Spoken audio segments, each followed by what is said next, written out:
We're here this afternoon on 3 cases, and our first case that we will hear is 24-1756, and it is Beeman versus State of Iowa. And Ms. Cook, you will be arguing for Mr. Beeman, and Mr. Sloven for the State of Iowa. So whenever you're ready, we're ready for you. Court and counsel. We are here today because the district court erred when it denied post-conviction relief to Mr. Beeman. This court had remanded the post-conviction for an evidentiary hearing regarding a claim that surrounded the destruction of biological evidence collected in 1980 in this murder sexual assault case. Lost or misplaced. Your Honor, it's possible it's lost or misplaced.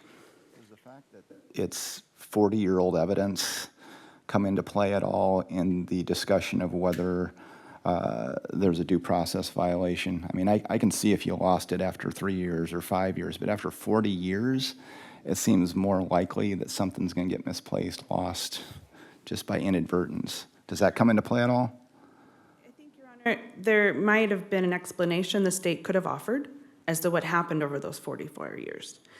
The evidence presented, though, to the district court was there is no record, we had no policy, we don't know what happened to it, we just can't find it. And retired Police Chief Epperson testified that the failures to conduct any audits of the evidence room, to track a sexual assault kit, and that in 1980, the Commission on Law Enforcement, CALEA, that it was common knowledge that you must preserve a sexual assault kit.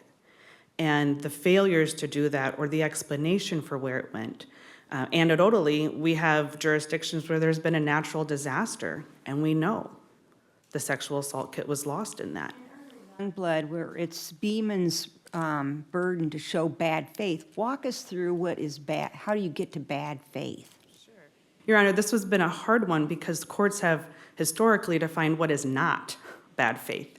And there's very little case law saying, well, this was definitely bad faith. It comes down to law enforcement knowing the evidence had potential usefulness and exculpatory nature. Here, the district court's ruling has a factual error because it talks about blood evidence. But the vaginal swab had a bodily fluid identified as seminal fluid, which is not blood evidence, but would be male DNA today that could be identified as either Mr. Beeman's or another perpetrator. And there has been allegations of misconduct in Mr. Beeman's arrest, his interrogation, and his case prosecution for over 45 years. There was issues regarding his interrogation and confession, Brady issues brought up, and other appeals, in addition to witnesses coming forward that had seen the victim alive afterwards. And then you have the fact that the state, Agent Siwaznik, whose brother vouched for the alternate suspect, is the last known state person to sign off on the evidence. 3 days after the trial, he signed it out of the DCI crime lab. He testified he believes he took it to Muscatine County Sheriff's Office and just gave it to somebody. There isn't another piece of paper that explains or confirms that Agent Siwaznik did that. He was later terminated from DCI for misconduct, and he testified about that in his deposition. There's also documentation regarding that. The chief investigating officer from Muscatine County, Deputy Daryl Werner, testified as well that if it was there, he would have moved it from what he called the old jail to the new jail. He was also terminated as a sheriff's deputy later on. Just as a point of clarification for the record, help me out here. How long was it estimated that Ms. Winkle had been dead in the state park when she was found? Your Honor, if you focus on this, believe the state's theory and Mr. Beeman's confession, it was 5 days because the state said his confession was that he killed her late at night on April 21st. She's found the afternoon of Saturday the 26th. And this ties into our actual innocence claim, which the court dismissed on summary judgment and is the second claim in this appeal. And I'm happy to discuss that if the court would like me to go there. Position is she was killed on April 21, and it's undisputed she was found on April 26. Okay, thank you. Counsel, can I have you jump to your actual innocence claims and specifically indicate what evidence Mr. Beeman is claiming could not have been presented earlier? Your Honor, based on the discovery received and the investigation done, there was an entomology aspect to this time of death. Entomology is the study of insects, and in 1980 up through in recent few years, pathologists, forensic pathologists, weren't considering the use of entomology. The Iowa State Medical Examiner recently contracted with an entomologist in Omaha to consult on cases. And so we consulted and obtained the opinion of Dr. Gimiero, whose opinion would have been at trial that Mrs. Winkle, based on the life cycle of the blowfly, could not have been left in Wildcat Den State Park until Wednesday, that she could not have died on Monday, and that would eliminate Mr. Beeman as the perpetrator. We had additional evidence regarding scavengers in Wildcat Den State Park and other corroborating evidence to where the other evidence about the blood spatters and a knife mark are not reliable anymore and should not be used. Evidence on the insect doctor, if you will, places the date of death April 23, and how does that conclusively exclude Mr. Beeman? Mr. Beeman had an alibi from the 22nd through the 26th. He broke his foot April 22nd on his birthday, and multiple witnesses vouched for his whereabouts. And there was also some witnesses that believed they saw Miss Winkle on the 23rd with somebody else that had not been disclosed or used at the time of trial in 1980. And him having a broken foot would preclude the possibility that he killed her on the 23rd. Why? Because he wouldn't have, he was at home, laid up, he wasn't able to go out. The theory is she was picked up somewhere, she didn't have a car, and taken to Wildcat Den State Park, so he wasn't able to drive. Thank you. I think, I want to circle back quickly before I run out of time to the court's ruling on the due process claim regarding the destruction of the evidence.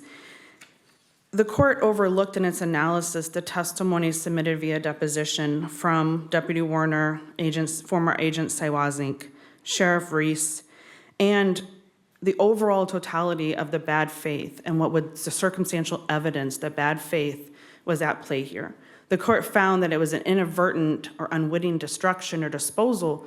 There isn't any facts in the record to support that. Nobody testified they accidentally tossed it or that they got rid of it. Werner described a box with Beeman's name written on it with handles that nobody can find today, and nobody knows why. Beeman's burden, does the fact that we don't know what happened to it and the state can't say what happened to it, how does that advance the ball for him when it's his burden? It isn't, we don't know is a push, person with the burden loses, right? I think it's the fact that state was the last person in control of this evidence. Iowa has a long history of recognizing the presumption that the state would maintain proper chain of custody. That is what they're supposed to do. And here, there is no chain of custody because the state failed to do that. And they failed to produce any evidence that it was destroyed in anything that would not be bad faith, like a neutral policy or an accidental destruction or a natural disaster. And so, Would accidental destruction be okay for the state, but accidental losing it or accidental misplacement of it not be the same? Seems like accidental destruction is worse than accidental losing. we don't have evidence it was accidentally lost either. We have testimony from Werner that he would have put it in the evidence room, and if it was there when they built the new jail, he would have taken it. And we have testimony it's not there. Jump to the two big hurdles that you have in this case, the confession and the statement Mr. Beeman made to the officer after about kicking her, or kicking just like the way I did to her. How do you overcome that? Today, we know there's hundreds of cases that DNA has proven were false confessions. Mr. Beeman has recanted this confession. He had poor counsel at trial who didn't challenge it, and the crime scene does not match the confession, and there is no physical evidence tying Beeman to this crime scene. There is no evidence that he even knew Miss Winkle, and there is ample evidence of other alternate suspects that had motive. Explain to me again, just briefly, why does the confession not fit the crime scene other than potentially the date discrepancy that we've already talked about? I see I'm running out of time, so if I can just... The confession says he picked her up at a gas station. She was seen at the Canterbury Inn and Spa, which was like a hotel and a pool where she swam, picked up in a brown car by an unknown man. That man has never been identified. And so that's the first big part of the confession that doesn't match. The confession also talks about him using... Because he didn't acknowledge that fact, or he acknowledged a conflicting fact? He didn't have a brown car. He was never identified as the man by the witnesses. And Go ahead and summarize so we can move along. I'm sorry, I asked a question with 7 seconds left on your clock. That's my fault, so I'm sorry. there's additional issues that, as part of the actual innocence claim, Mr. Trainum completed a report and an exhibit that went through that as well. Have more time on rebuttal, so thank you very much. All right, Mr. Sloven. Thank you, Your Honor, and may it please the court. Counsel, good afternoon. Louis Sloven on behalf of the state. It's a privilege to be here. I can see the court has a lot of questions about the underlying evidence and how it interacts with this actual innocence claim.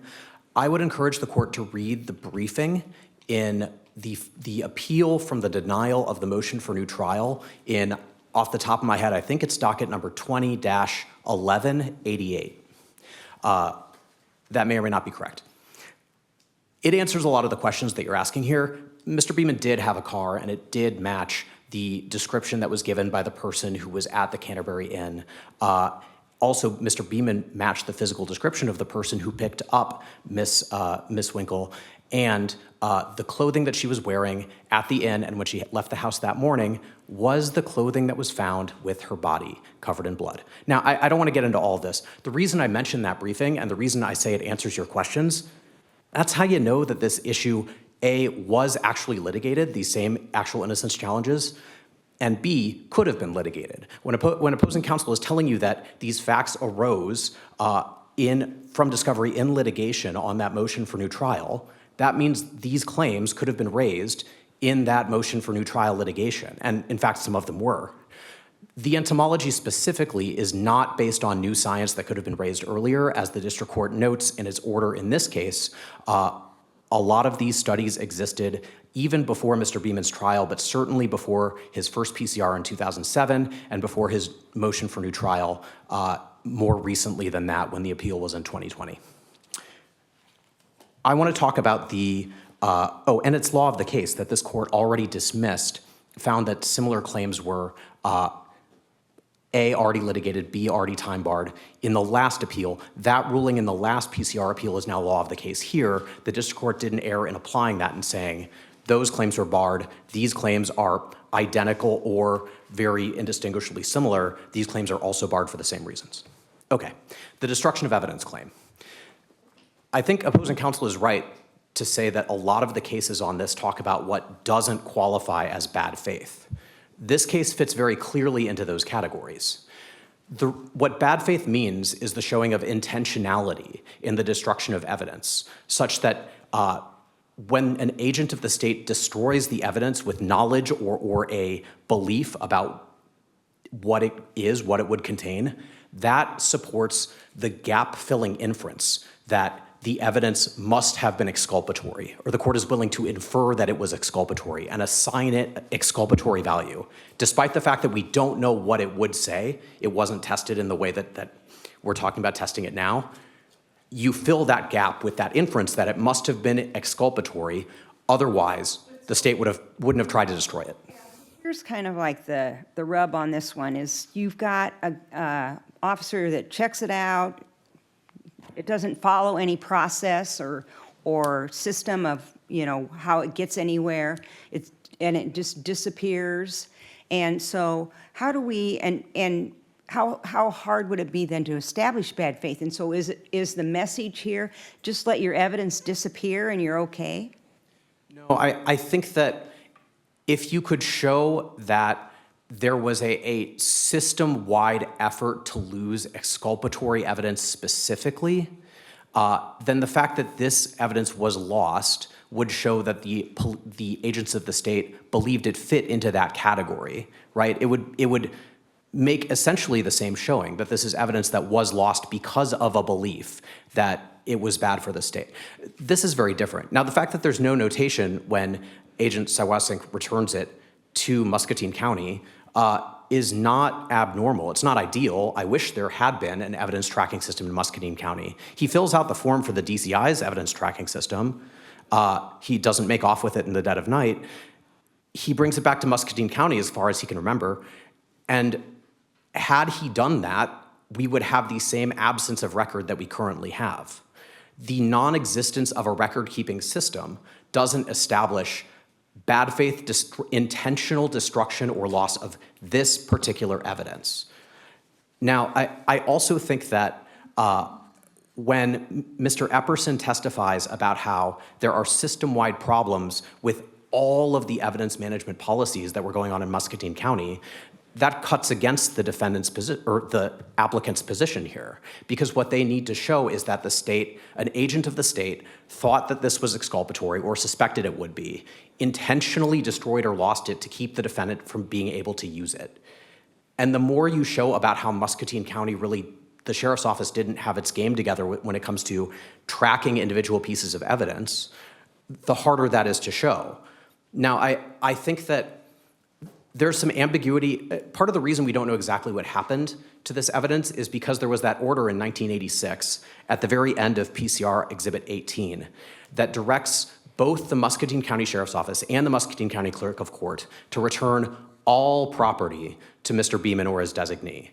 Now, Miss Donna Beeman's testimony, there are things that she doesn't remember that definitely happened, like the visit of the investigator to her house to look for the evidence, the fact that sometimes she says she remembers going to the Muscatine County Clerk of Court's office at the direction of Deputy Werner to get other items. Other times she says she doesn't remember that. She does testify that she recovered brown pants that Mr. Beeman requested. I wrote that down. That's specifically at, that's at page 21 of the transcript. That was evidence admitted at trial, those brown pants, and they were kept in the clerk's office. So she had to have gone to the clerk's office. And that's referenced in PCR Exhibit O, where the state says we don't have those, they were evidence at trial. So she had to have gone to the clerk's office. So it's possible that both the Muscatine County Sheriff's Office and the clerk's office released all of the evidence that they had to her, or even just one of them, and that one happened to have the sexual assault kit. Testimony from Deputy Werner in Exhibit 5 establishes that after it came back from the lab, the sexual assault kit would have just been kept with all of the other evidence in the case. The presence of seminal fluid fit into the category of exculpatory? No, I don't think it, well, definitely not as it would have been understood in the 80s, because it was already tested at trial. By the way, the availability of the evidence at trial, most courts say actually forecloses a young blood claim just to begin with. That if it was available at trial, there can't be a due process violation because it was available. But anyway, the seminal fluid was tinged with blood. This was discussed at trial. The secretion pattern showed it matched Nichols. The testimony was that if there's blood in the sample, then it's very likely that the result you get is from the blood, not the seminal fluid. So it doesn't identify Mr. Beeman. It also doesn't exclude him. It's really just not probative on the issue of whose semen it was, because the presence of the blood means that you're going to get a secretion result that matches the person whose blood it is, the victim. Now, if this is so I don't think it's you can't really call this exculpatory. Certainly its exculpatory value couldn't have been known to anyone before the advent of DNA. Even now, all we know is that it could have been tested. It may actually have identified Mr. Beeman. This puts it squarely in the category of evidence that is, at best, potentially exculpatory. And that's exactly the kind of evidence that Youngblood's about. address the new science theory? The insects. My understanding from reading the report is that none of this is based on science that's so new that it couldn't have been raised in the other proceeding Mr. Beeman has taken to obtain relief, the motion for new trial in the underlying criminal case. Also, I mean, it's not even that new. Entomology has been around for decades, and the presence of the maggots in parts of the victim's body at the time she was found was noted and discussed at trial and cataloged by in the autopsy report. So it's not based on facts that were new. At best, you could say it's an application of a new theory to make a new argument. That's at best. That doesn't qualify as newly discovered evidence, and it doesn't qualify as a claim arising from facts that could not have been discovered within the limitations period. And this makes sense because otherwise we'd be throwing open the PCR limitations period every time there's a new paper published in a relevant discipline, and that's not how PCR limitations work. Finality has to attach at some point, and here that was long ago. Okay. Thank you.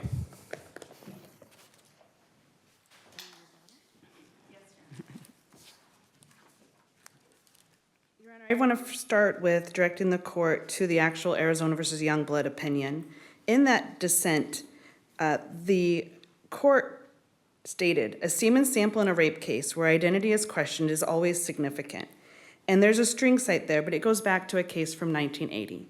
So courts have recognized that the presence of semen, seminal fluid, is significant and important. And all Arizona versus Youngblood requires is that it be potentially useful. And in like knowing the identity of who that semen belongs to would be vital to the conviction or the prosecution for murder. And today we would routinely do that DNA testing. If we were to grant you the relief you're requesting and give you a new trial, that evidence doesn't exist anymore for whatever reason, destroyed, lost, whatever. So then what, when you retry it, what's going to be done with that missing evidence? Are you going to get a spoliation instruction, or is that going to be the request for a spoliation instruction, or how? I'm just curious how that plays out, because if it's not available to help you, what's it gain you in the new trial? Your Honor, I would expect the state would present evidence that Mr. Beeman couldn't be excluded from the swab based solely on the blood type and the serology. And Back in 1980, right? And I expect that a defense would include evidence that the blood, while belonging to Ms. Winkle, the semen clearly did not. And we don't know the identity of that person, but here's all the reasons it wasn't Mr. Beeman, because the scientific evidence shows she wasn't killed on Monday the 21st because of her body. Different than the trial that took place, because they tested the blood. They said because the seminal fluid that's in there doesn't it doesn't point to Mr. Beeman, but it doesn't exclude him either. So you already had that evidence at trial and lost. Why would you get a new trial where you're going to just present the same evidence with the same arguments? Why would you get a new trial for that? I think it goes back to the totality of what the circumstantial evidence was. So the evidence the court relied on in affirming Beeman's conviction was the confession and corroboration of a knife that he owned matching a mark. And the confession would be greatly challenged today, pre-trial and at trial, about whether it is reliable and admissible and whether the jury should give weight to it. And Has that already been litigated, though? at a new trial, we're back to ground zero. We get to start over. To relitigate the admissibility of the confession with like a new motion to suppress? I think I get to put on an expert to say why it's not reliable. Okay, thank you. Counsel, can you address your opponent's argument regarding that it's possible your client's mother has the evidence and how that fits into your intentional destruction argument? So, Your Honor, there has been a lot of discussion in the record about this 1986 order. The 1986 order, which we found and as an exhibit, lists out specific items that had been seized from Mr. Beeman at the jail, his personal property, some clothing, a ring, a watch. Ms. Beeman went to retrieve those. Half of those items weren't available at the sheriff's office at that time in 1986, and Deputy Werner was informed that things were missing. It plays into the Youngblood claim as well because they didn't also search for them. Also, Werner was the investigating agent who shouldn't have been handling the evidence. There is no evidence that a sexual assault kit and the victim's clothing would ever be turned over to a layperson. Sergeant McCleary testified to that, Sheriff Reese testified to that, Mr. Epperson testified to that, and Ms. Beeman and our investigator, Ms. Johnson, testified. They went through everything she brought back from the sheriff's office, and there was nothing of Ms. Winkles in Donna's possession. Beeman probably had about the same record-keeping system that apparently Muscatine County had, which was nothing, right? So that doesn't tell us anything, does it? She was in the same house the entire time, and she is the one who had all the trial transcripts because Muscatine County didn't have police reports, depositions from pretrial, or trial transcripts. We used Ms. Beeman's copies.